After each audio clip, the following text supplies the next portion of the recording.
everyone, welcome back to another tutorial from Trading for Beginners. Today in this video, we will be learning how to change your account name on MetaMask. Changing the name associated with your MetaMask account is relatively straightforward, so here is how you can do it. First of all, launch open the MetaMask app on your device. Once you're inside the home page of MetaMask, go to the top left corner and tap on the account drop-down. Once you do that, your account will be displayed on the screen. Tap the three dots right next to the account you want to name.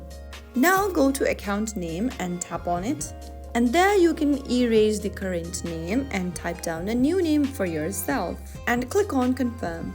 Now soon after you do that, you will be able to change your account name for MetaMask. You can do this for every other account since you may have multiple accounts on your MetaMask wallet.